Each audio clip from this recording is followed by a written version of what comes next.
Hey there, Cardinals fans. I'm JD Hafron, and I'm a national radio sports anchor, born and raised in the Lou and a lifetime Cardinals fan. And I'm your host for Locked On Cardinals, part of the Locked On Podcast Network, covering your team every day. You can follow me on Twitter, X, at JD Sports Radio. You can also follow the podcast at LO_Cardinals. Want to thank those of you who make Locked On Cardinals your first listen every day. We're free and available wherever you get your podcasts. We're also on YouTube. You should stop by, like, subscribe, comment, interact with us. Don't be shy. Hit the notification button so you know when new episodes are posted. This is a show serving Cardinal Nation and giving the best fans in baseball all of the info about the birds on the bat. As you can see, if you're watching on YouTube, we are not alone today. The St. Louis Cardinals and the Padres are set to begin a series on the field tonight at Petco Park in San Diego. And to talk about things with us today is the host of Locked On Padres, Javier Reyes. Javi, how are you, my friend? How are things going in Padres Nation thus far this season? I think they've been chaotically fine. They've had really eventful games. There's been for every extremely bad thing, there's been an extremely good thing. So it's been baseball, dare I say. And the fact that the Padres have also played more games along with the Dodgers, who the Cardinals just faced, than everybody else because of the Soul Series, is fun too, because there's more for us to chew on, I think. What do you think about that Soul Series? Are you fan or foe? I mean, I get putting our teams over into other countries and spreading, Major League Baseball. I love that idea, but just weird timing to do it at the start of the season and then send you guys back to spring training and then start the season again. That was odd to me. The timing part I didn't get. I mean, I'd like to imagine Major League Baseball had its reasons for that, but for me, it's the timing combined with its West Coast teams. So you're kind of cannibalizing one aspect of your reach, you know what I mean? Because this is the debut game, so it's why not at least try and get a northern team or East Coast team, I should say. Do that way. It's okay. 6:00 is at least feasible for a lot of people. Yeah. The West Coast, basically everyone there, they're just not going to see the first real baseball game for either the Dodgers or the Padres, whichever your affiliation is. I didn't understand that. At least if you're going to do the West Coast teams in Seoul, make it middle of the season. You know what I mean? Not the first time people get to watch their team. So I didn't understand the timing of it, although the idea and the execution on the field and in the country was really cool. I was just why that one part? I didn't understand it. And I'm not just saying this basically people as a bias, they're leaving, they're coming home from the bars and the games were starting. Yeah. it's literally exactly they could just be on some bender or whatever. They're oh wow, the Padres are on. How about that? Let's just stay. I'm staying up 24/7 to go see the Padres. Yeah, exactly. So that part of it I didn't get, but the idea, I love when baseball adds different games. They have the throwback game a little bit later this year. We had the Field of Dreams game a few years ago that they, in my opinion, stepped on stupidly the next year after. Hey, let's have this great walk-off victory between two, big market teams, and then we're gonna have the Cubs and Reds for some reason. I just have never understand why they did that. And so that was very silly. But overall, really enjoyed it. Yeah. Well, before we jump into the series between our two teams, let's kind of recap what we're just coming off of. The Padres 3-3 on the year so far. You split the Soul Series with the Dodgers, one apiece, and then you guys took on the Giants. Curb stomped them yesterday 13-4. Give me one positive and one negative takeaway from the series against the Giants. I'd say let's get the bad news out of the way first, I guess. The bad news, I'd say, not really any dominant pitching performances really at all. There wasn't it wasn't necessarily bad. Dylan Cease wasn't bad in his Padres debut, just a little bit fine. Joe Musgrove was certainly not that great in both of his starts. So I'd say that's a bit of a red flag so far. Yu Darvish was good, but other than that, Tom Cosgrove, a big time reliever for them last year, he's been awful. He only got one out and gave up 6 and basically completely killed the Padres game by himself in that one outing. So that Michael King's velocity was down, which was a little concerning, and he was walking a lot of batters. So I'd say just the lack of basically no great starting pitching performances or even relief pitching performances outside of Yu Darvish, which is funny because Darvish is the one that had the bad season last year. So, that's baseball. The positive would be, and it's a microcosm thing, it's me projecting and all that, going off just a few games, but I really think the Padres have more depth. I know that the allegations that they are 4 deep in the lineup, Tatis, Bogarts, Machado, last year's Soto, and then, this I guess would be Ha-Seong Kim. I just don't think is true, and I didn't feel that way before the season.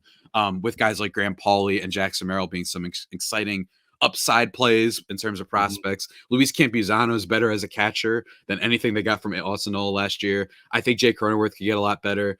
And yeah, I just like their lineup depth a lot more this year. And I really don't think that it's going to be just this fluky one series thing. Not that I expect Eggy Rosario and Graham Pauley to just hit absolute moonshots in the bottom of the ninth inning all the time. But I like that the offense, the bottom of it, the unexpected areas has produced. And I think that it's legit too. I don't think this is just a weird weekend series thing. There's hope there.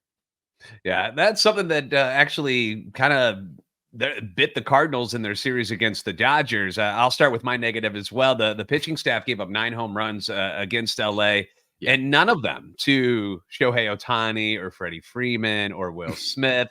It was Mookie Betts who's clobbering everything that he sees right now, but it was Teoscar Hernandez and it was Max Muncy doing damage against them. And, when you're taking on that Dodgers lineup, if you're not going to get those guys out, you're really in trouble because that top of the order is just disgusting. So that was rough seeing the ball fly over the wall. And it wasn't like they were hitting multiple 3-run shots or something like that. It was a lot of solo blasts, but at the same time they add up. So it's okay to give up 1 or 2 here and there, but when you're giving up 3 or 4 at a time, it's just, they'll add up. And if your offense can't keep up with them, you're in big trouble. My positive for the Dodgers series for the Cardinals, I kind of like you, where I like what I saw from some of the younger guys, the names that maybe don't jump off the page for a lot of other teams and other cities, guys like Victor Scott II and Mason Wynn.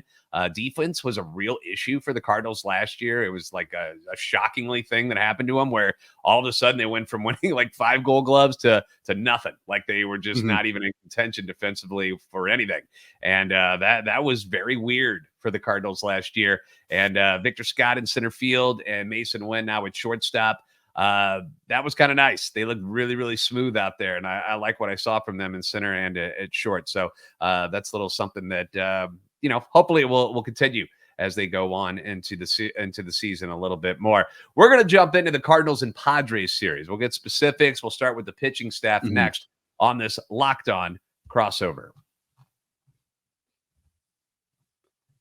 The sports calendar is loaded, and FanDuel's making it even more exciting to get in on the action because right now new customers get $200 in bonus bets with any winning $5 bet. That's $200 that you can use to bet on the tournament, Major League Baseball, NBA, NHL, and so much more. I got a lot going on right now in the sports world. The Final Four obviously is set on the men's side. The 2 number 1 seeds are left in Purdue and UConn. You got the Cinderella story of number 11 seed NC State, number 4 seed Alabama's the other team that nobody's talking about. It's always those 3 that get brought up. Purdue and their big man, Zach Edey.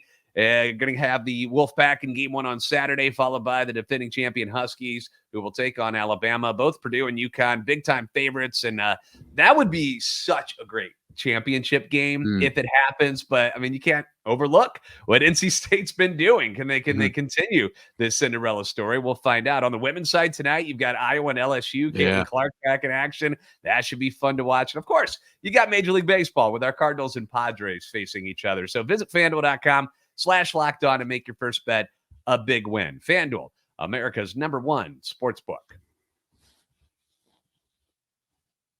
Are you struggling to close deals? B2B selling is tougher than ever, and that's why I want to tell you about LinkedIn Sales Navigator. LinkedIn Sales Navigator is a sales intelligence platform that helps professionals effectively prospect and engage high-value customers, drive higher revenue, which is always great, and increase sales performance. Now, Sales Navigator is going to help you target the right buyers, surface key signals such as, job changes or which accounts you should prioritize, and shows you your hidden allies so that you can find those buyers that are more likely to convert.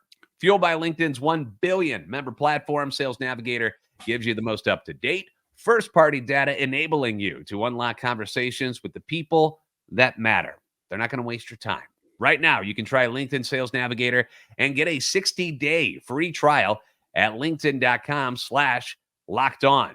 That is linkedin.com/locked on, LOCKEDON, for a 60-day free trial. Let LinkedIn Sales Navigator help you sell like a superstar today. Just go to linkedin.com/lockedon and get started.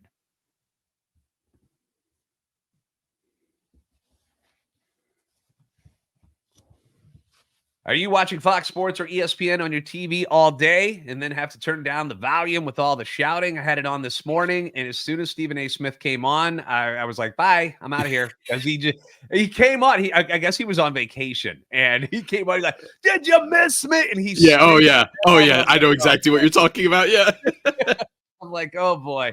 Make the switch to Locked On Sports today. A free 24/7 sports streaming channel is programmed for you every day to bring you the biggest stories without all of the screaming. And it's not just Stephen A, man. It happens all over the channel. So Locked On Sports today brings you can't miss analysis, opinions, and news, streaming 24/7 on YouTube or the free Amazon Fire TV channels app. It's part of the Locked On Podcast Network, your team every day. Thank you for making Locked On Cardinals and Locked On Padres your first listens every day. You can leave your comments on YouTube as well as on Twitter X anytime you want. Your feedback is always welcome and encouraged. Good or bad, we're here to get through it together. Once again, we are joined by Javier, Locked On Padres host, and we're going to get into the series between our two teams, the Cardinals and the Padres. Padres, again, 3-3. Cardinals come in at 1-3 on the year. Let's start with these pitching probables. Thought it was hilarious because today is April Fool's Day, Javi. Kyle Gibson making his Cardinals debut for the regular season, at least, against Matt Walgren. And because I play MLB The Show all the time, I know exactly who Matt Walgren is because he's the knuckleballer that when somebody gets them, they use him against you all the time. And he's a pain in the butt. Tell us about the knuckleballer, Matt Walgren, and what you like and dislike about what he brings to the table this year. First of all, I will always support a knuckleball pitcher. Yeah, I will always it's always just kind of cool. It's like a dying breed and all that. What's fun about Matt Walgren is that there's kind of not too much known. Don't get me wrong, like he did pitch for the Padres last year, and he was like fine. It didn't matter. There were games that didn't matter, but 4.35 ERA isn't like the worst I've ever seen in my life for a guy that you just kind of called up and then had to start at the end of the year for a bunch of games. So he was good in that regard. He didn't go super deep into games. He's impressed in spring, and I think that that's why he got the gig. It was between him, some of the players that the Padres got in the Juan Soto trade, Johnny Brito, Randy Vasquez. Instead, Vasquez is not. I think he's on a minor league assignment or has been designated there for a little bit and probably for a while. We'll have to see how that transpires. So he's farm depth, and Brito's been put into the bullpen, and they just really liked what they saw from Matt Walgren. And look, with pitching coach Ruben Niebla, I believe in that man to potentially get the best out of anybody, but I do like that he just, one, had a fine spring, and two, decent repertoire of pitchers. He doesn't just have the knuckleball. He's also got the sinker and four-seamer that he throws a decent amount of time, along with a sweeper that he's tinkered with, from what I've seen, a little bit to add a little bit more break on it, especially vertically. So, because that was one area that I think he struggled in last year vertically with his sweeper. So hopefully he impresses, or at the very minimum, he's a 5-starter. So you're just kind of hoping that he goes out there and does what 5-starters do. He can eat innings, not implode. The Padres over the past few seasons have had these guys that are just, every now and then they have to call up these guys, whether it be signing Vincent Velasquez and Jake Arrieta or trading for Rich Hill last year, that they find themselves with these washed up sort of pitchers that are just getting bombarded. You don't want to have a Patrick Corbin as your 5-starter. You want to have someone who's just okay. Kyle Gibson, you know what I mean? Like Kyle Gibson, while not an incredible starter and, not to throw any slander, but for a team that seemingly has had a need for starting pitching since I was in high school, finally add starting pitching, and it's not necessarily the most exciting in the world, although I know that he's not the only one they added. So I'm looking forward to seeing how that transpires. And against this Cardinals lineup that just had to face the Dodgers, maybe you kind of get them at the right time, making your debut in Petco. So I'm not expecting too much from him, but it's fun that it's not like there's the word isn't out on him yet. Like it for those other pitchers I just mentioned, that you're just like desperate at that point employing. Now you're bringing up that he throws some other pitches. Is he more like an R.A. Dickey type of pitcher? Where you know what? I have no idea, but I'm running with it. Yeah, he's R.A. Dickey. You heard it first from JD. We got ourselves a former Cy Young winner in the 5th spot, so I'm all for it. Yeah. I just mean as far as where, RA would come out and throw some normal pitches, a decent amount, and then he would just, baffle you with the knuckleball. So I was wondering, or is it like the old school Tom Candiotti type of stuff where it's just, that's all he's got, man. He's just knuckleballing every once in a while. He might throw a straight ball, but it's a pretty good mix is what you're telling us? Yeah, it's a pretty good mix, actually. This isn't it is genuinely a repertoire based on just what he did last year. Who Okay. knows? Like, again, that's the other fun part about the unknown. Maybe he ditches some pitches, maybe he uses some pitches more. The knuckleballer, the only thing is that it wasn't his put away pitch. 9.6% only with his knuckleball last year, while 22.2% with the sinker, 13.7 with the four seamer, sweeper 13.8, and then cutter 23. Okay. What is it, 3%? So that's not his put away pitch. That seems to be the thing that he uses the most compared to the other pitchers, but he's not like he's banking on it to get guys out. Again, I'm curious to see how it pans out because, again, he's still kind of young. He's got at least a little bit of youth. He doesn't have too much experience, obviously, at the major league level, but from what we saw last year, not the worst dude ever. And in spring, he impressed. So maybe that's why, because I thought that basically universally everyone was like, it's going to be Brito, it's going to be Vasquez as a fifth starter. And this guy came out and impressed in the spring. So maybe they saw something. All right. You mentioned Kyle Gibson for the Cardinals. Yeah. He'll be the starter tonight.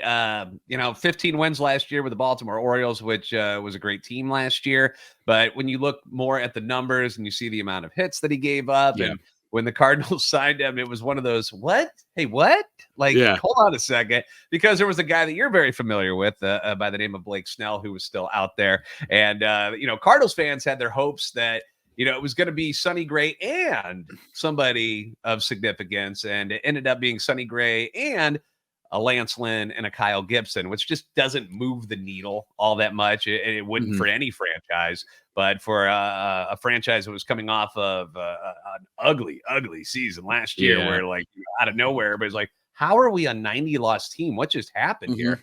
And to, the fan base obviously thinking, hey, we got to really amp this up, man. Let's go get some of these pitchers. Why not bring Jordan Montgomery back in? And it just didn't happen. Heck, Frankie Montas, take a flyer on that dude. It's weird. For me, I think last year felt like and this is just my opinion as an outsider, like a coming to down to earth moment for the Cardinals, where it's like, you guys can't just not spend on pitching every year. I remember, I forgot when Steven Matz was signed, but that was like the first big get in a while that I'd seen in terms of free agency, not necessarily trades.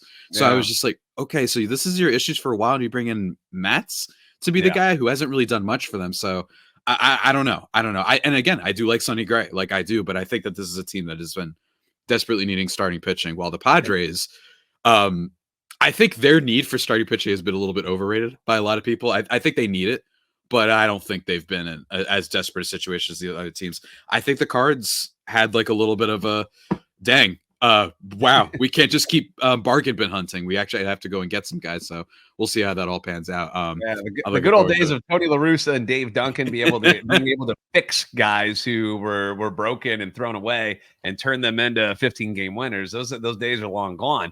And as you mentioned, there were other names out there, like a lot of the guys that the Padres didn't sign, guys like Michael Wacha, Nick Martinez. These are some guys that, I thought were better choices than somebody like a Kyle Gibson and a Lance Lynn, just based on age alone, because these guys, 36, 37 years old. And, you mentioned not spending money on the starting rotation.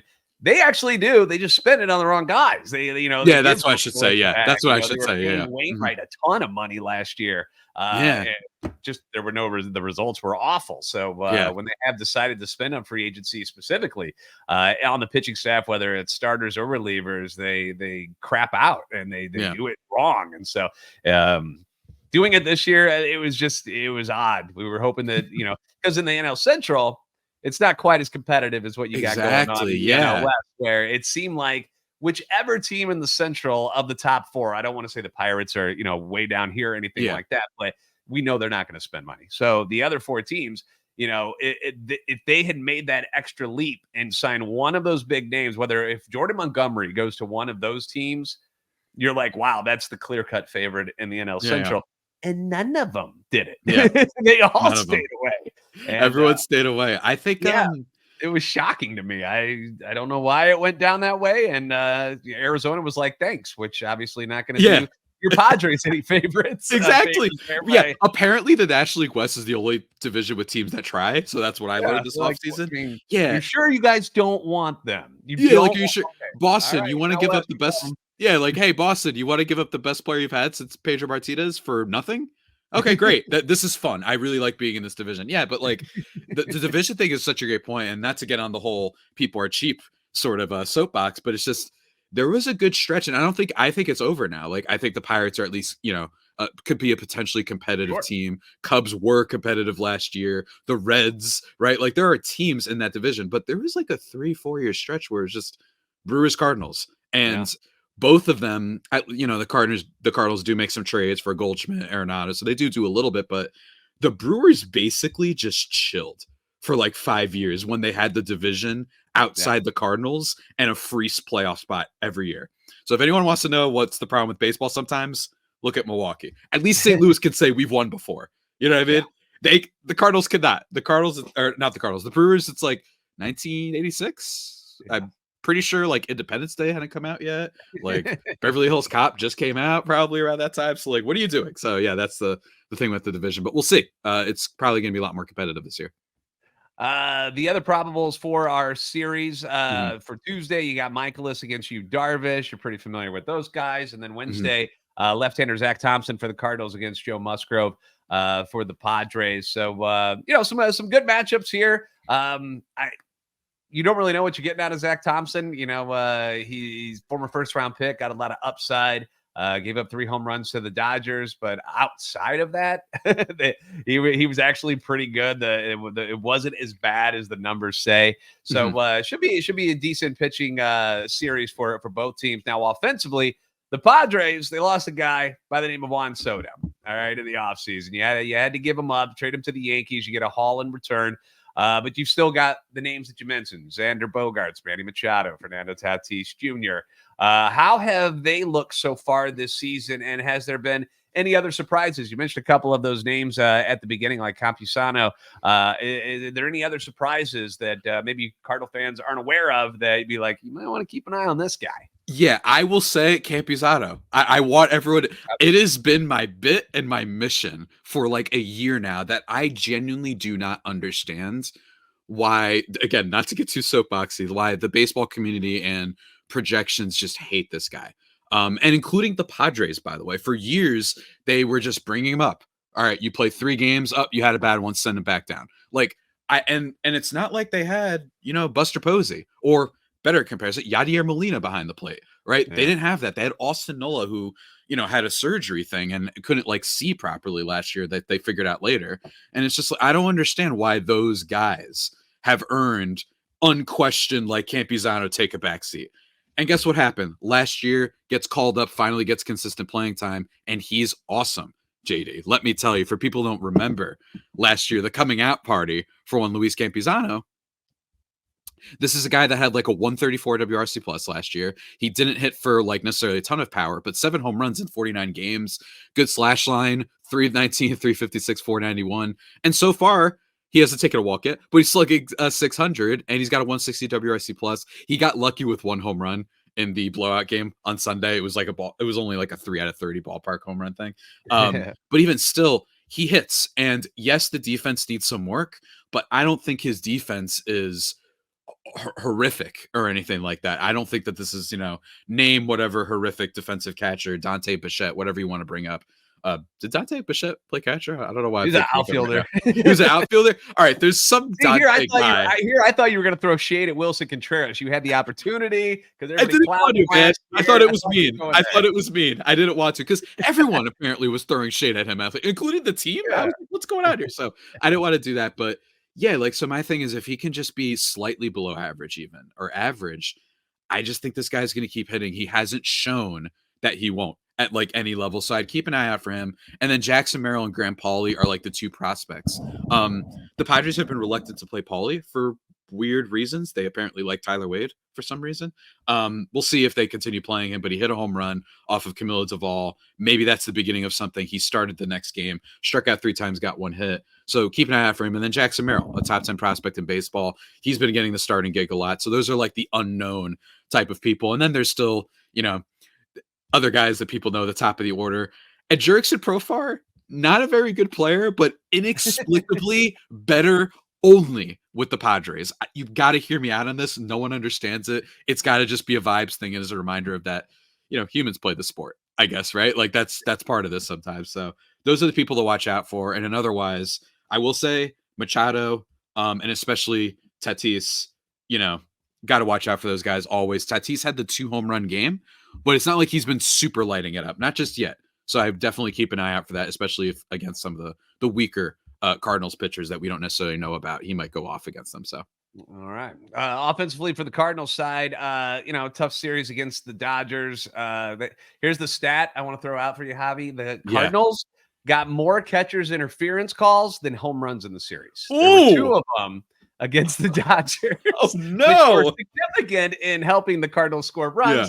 And they only had 1 home run. That's not a great stat. Your offense is not going to be good when there's more catcher's interference calls than home runs. Nolan Arenado, another shaky start right now. He's hitting 63. He's got 1 hit. Goldie had an ugly spring. Had the 1 good game on opening day against Glasnow, and then had 1 hit the rest of the way. Nolan Gorman struck out 9 times in the 4-game series. I'm not really panicking about it all because the Dodgers pitching staff is freaking good. Very good, yeah. So it's a bad team to judge against. Runs up against the Dodgers bullpen when there were lesser pitchers who came out, but I just know the Cardinals have to hit to win because they're not going to win a lot of pitchers duels this season, and if they ain't hitting, they ain't winning. So those are some of the thoughts on what's going on offensively. Coming up next, though, we're going to give you our keys to victory for both sides as this Locked On Padres, Locked On Cardinals crossover continues. Fire TV is your destination for sports, from live games to highlights to in-depth analysis. Fire TV offers amazing viewing experiences with smart TVs as well as the Fire TV stick that you can just plug right into your existing TV and will provide you with access to millions of movies and TV episodes, as well as free and live TV. And whether it's the, opening week of baseball, now we're into week 2, but the college basketball tournaments for the men's and women's, you're going to want to have a Fire TV. It just makes a lot of sense. Fire TV recently created these really cool Fire TV channels that will deliver a constant supply of the latest videos from your favorite sports brands, and they do it all for free, which includes all of us at Locked On and most of the big pro leagues and college conferences as well. They let you dive into all of the game analysis, highlights, and more to keep you up to date on all of the latest in the world of sports, whether it is March Madness, NBA, MLB, NHL, whatever it is you're into, they got you covered, including entertainment, gaming, travel, cooking videos, whatever you're into. They have it. I'm promising you that. Check out Fire TV channels on Fire TV and Alexa devices. To learn more, visit www.amazon.com/LockedOnFireTV. That's www.amazon.com/LockedOnFireTV.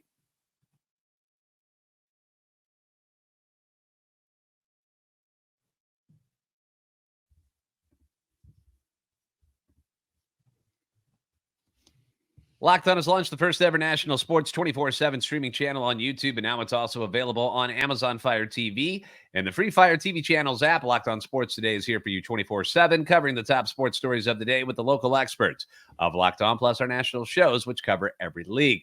Find Locked On Sports Today now available on the free Fire TV channels app. Once again, Locked On Padres host Javier Reyes joining us here today. All right, let's wrap it up with who we think are going to be the keys to victory for either the Padres or the Cardinals. Who you banking on in this series, Javi? Honestly, look, it's just in my head, the optics of an overused word for sure, but like the visual of like the Cardinals losing and starting off like 1-6 feels weird to me because they also started off poorly last year and then stayed poorly. So I think you could get like a competitive series, but I think they at least win one of these. I'm not getting like a sweep vibe at all. And hilariously enough, it'll be the start where whoever's the least exciting Cardinals starter will be the one that gets the win, because that's how this always happens. But hey, take your pick, Javi, whichever one. Nobody's excited about any of them. If you were to look at the comments and you can look at the message boards, nobody's excited about anybody that the Cardinals throw out there. But I guess I would say that would be Kyle Gibson. Everybody's kind of hesitant on what he offers this year, although because he was getting lit up in the spring, and then his last start, he went out and was awesome. Like 9 strikeouts was just fantastic. So, oh man. I think he's the most frustrating pitcher, like, in the sport since I've been, like, heavily following it. So I'm gonna say since, like, 2014. This guy I mean, you're a big baseball guy. I don't know if you've been in those fantasy baseball leagues where you need a starter. Kyle Gibson has been available so many times, and you look, and it's always last start, 6 innings, 3 hits, 0 runs, 1 walk, 6 Ks, right? Then he gets obliterated the very next start. He is just the most inconsistent guy. So it depends what version of him shows up. It depends if the Padres hitting gets to him. But I'd also say, just to kind of, I think, is this going to be one of those things where you just need to get to the bullpen? The Padres, they've had some short at bats at times, the offensive explosion games aside, where it's just Tatis grounding out immediately, some Machado double plays, a Bogarts dribbler, things along that line. The young guys are, that's usually what happens with young guys. They'll have, short plate appearances. Graham Pauley went down pretty quick in his first kind of start. So potentially that's where they need to improve, I think. And get to this Cardinals bullpen, which I got to ask you about. I don't know, man. Like, here's the thing. There were years it's like Alex Reyes, and you still have Gallegos. You had Helsley, and still have Helsley, don't get me wrong. And Helsley was like a Cy Young quality reliever that one season a couple years ago. And then they had Jordan Hicks once upon a time. I thought that the Cardinals were about to be like the Royals that year that they won the World Series. And instead, 23rd in bullpen ERA last year. Part of me, like, just thinks, well, you still have Gallegos and Helsley at the top. I even like the Keenan Middleton's acquisition. Like, what's the vibe on the Cardinals bullpen? Is it one that's going to be potentially a strength of this team, or is this like you're hoping they bounce back because otherwise that might be the weakness? Well, this was one of my keys as well, is because Mhm. all right, so the Dodgers series, we had a rain delay. All right. In the Yamamoto Lance Lynn game. Okay. Yes. Everything seemed to be going pretty well for both teams as far as how they were using their bullpen. Well, when Lynn's start, which he was doing very, very well, was shutting out the Dodgers over 4 innings, when he gets stopped because of the rain, the Cardinals had to go into the bullpen and use multiple arms to finish up that game. Oh, and then, by the way, it goes to extra innings. So you have to worry about that too. So they had to burn through a whole bunch of guys to get that victory on Saturday. And we've had a couple of injuries. You mentioned Keenan Middleton hasn't even played for the Cardinals yet. He's he's throwing this week, getting back on the mound. So hopefully he'll be back. They just lost another guy that they got from Seattle named Riley O'Brien, who had an amazing spring. And he pitches once against the Dodgers. Now he's got a flexor problem in his pitching arm. So now you have to call up John King, who did not make the roster. You're already dipping in to AAA arms to bring him up to face the Dodgers, and he's the one who gave up the home run to Max Muncy. They attacked the problems with the bullpen. I thought they did a great job of it in the offseason, but now all of a sudden you had your one guy that was supposed to eat more innings. His start gets shortened, so now the bullpen had to come in and take care of that, and now you've got 2 injuries to 2 arms that you thought you were going to be able to bank on. So now you're kind of in the same boat that you were in last year, where you're feeling like you're running a little thin in the bullpen already, and you're just 4 games into it. So that is definitely something that is going to be a key to these victories if the Cardinals are going to get them, is a guy like a Gibson tonight. We need 6 innings. Michaelis, we need 6 innings out of these guys, at least tonight for sure, just to give them a little bit of rest in case they are needed for more, which, the way this game is these days, your bullpen is very, very important. So you mentioned Helsley.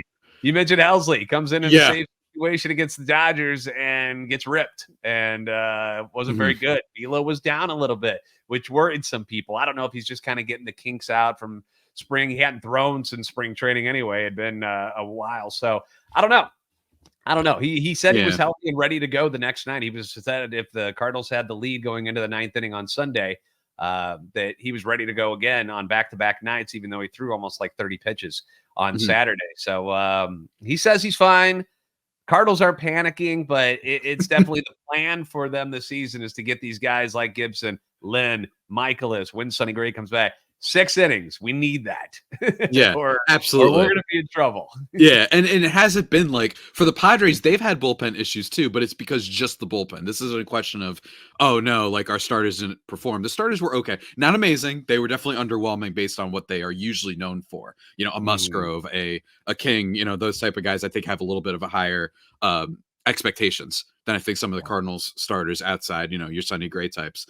So for the Padres, it's a lot of new faces of the bullpen. It's going to be curious to see how former Cardinals manager Mike Schultz manages it. Hopefully, also for my listeners, you'll be listening to this after the first game is completed. So hopefully something awful didn't happen and that, I just look like a buffoon or either of us really. But yeah, that's going to be it for the Padres too. And then this Cardinals lineup, I do have some questions and fears with it. There's Wynn and Gorman. Gorman was low key kind of okay last year, especially for a young guy, hitting for a decent amount of power. I think he hit what was it, 27 home runs last year? Yeah, 27. It's pretty good, all things considered, right? Even especially since I think some people might have expected him to take more time adjusting. And then you still got Jordan Walker, who defensively, Tatis might be a little bit better. A smidge better. I would say I would give the nod by a hair. Yeah, for those who don't know. Gold Glover. Yeah, for those who don't know, also Jordan Walker actually was a really good batter last year for this Cardinals team, which is again why I kind of am worried. This Cardinals lineup is definitely intimidating in a lot of ways, but Jordan Walker was oh boy, at least if you go by some of the advanced statistics last year. Defensive runs saved, my lord. It just wasn't great, man. No, it was great. Rough. It was a work in progress. He had to learn. He had to actually learn the position by at the major league level. He came up as a third baseman, and so yeah, you're worked up about Walker. I can hear you, buddy. Yeah, all right. Minus 16 defensive runs, minus 14 that's above average. Not great there. Yeah. And I'm also wondering, or not to cut you off. I'm also wondering, are you worried about Nolan Arenado? And this isn't coming as a Manny Machado lover. I can throw all the shots at the fact that Goldschmidt won the MVP, and I think Manny should have, because it's blah blah blah blah blah. We could get into that. I'll upset some of your listeners real quick. But in all seriousness, Arenado has been basically outside of the 1 year when he had a 7-win season and was third in MVP voting. Basically, since 2020, he's only had one Nolan Arenado type of season. I still think he's a good player, but are you at all worried that the offense of Arenado, this might just be a defensive first player?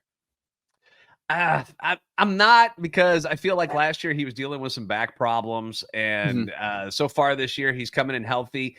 He looked really awkward against the Dodgers pitchers, but the Dodgers have that effect on hitters. It just is what it is. So I think because he started off really good in spring training. And, he got off to a slow start last year, too, where he was making these kind of weird swings, which, I want to say that, it's not a trend, but until he breaks out of it, because he's in this power slump right now, which is a little shocking. And that's something you worry about. But there were a few at bats where, he hit some line drives, hit the ball hard, and it was right at people. So I think Nolan breaks out of it. I've been, preaching the fact that I think this is going to be the Nolan Arenado revenge tour in 2024, because people like you are questioning whether or not that this is starting to be the decline. It's okay that they're saying, hey, 32 years old. Is this where he's starting to go down the hill? And knowing Nolan the way he is, I feel like that is something that will motivate him highly, which is what we heard about him this offseason, that he's worked as hard as he ever has, because, for the first time, he's not the Gold Glove winner. He wasn't the best third baseman. And, he really, that was weird, man. His defensive statistics are Hall of Fame caliber, and if he stinks for the rest of his career, and I'm not saying that, and I don't want that, the defense alone might make people be like, I don't care if he played some of his career to cores. Did you see that man's glove? He was a platinum glove every year. So I am worried about that, just because some of the statistics. So I don't know. I'm curious. Was it just a 1 year outlier, or is this the beginning? I think is going to be a big question. But even regardless, Cardinals lineup, at least in terms of hitting, defenses has some questions with the Arenado thing, and certainly Jordan Walker, but definitely a test for the Padres team, especially when it comes to their bullpen that has been having a rough start. For sure. Yeah, for sure. So should be a fun series on our side of things. Two names. You mentioned Nolan Gorman earlier because you guys are starting 3 righties against the Cardinals. Yes, I would say keep an eye out. Gorman. And then I would also say Alec Burleson would be a name that you guys might want to keep an eye on. He is one of those contact hitters, not a ton of pop at all, but he's one of those contact hitters. He's been a DH for the series against the Dodgers, had some pretty good at bats, doesn't strike out a lot. So he's one of those annoying dudes. You're going to be like, who the hell is this guy? And why is he bothering me? And why has he got a 9-pitch at bat going? This is crap. He's a guy that I would keep an eye on for the Padres listeners out there as well. But first game tonight at Petco, they'll play 3 in a row. And, for all the analysis on what's going on with the Padres, make sure you check out my man Javi Reyes over there. You can find him on Twitter X, and he's very, very capable of chit-chatting with even Cardinals fans on Twitter. If you guys, I love y'all. I have no beef whatsoever. Hopefully we get a chance to see Joker Javi at some point. If the Cardinals can annoy him enough, maybe Joker Javi comes out. You'll have to go look at the videos if you're not familiar with what I'm talking about to understand. There's the hat.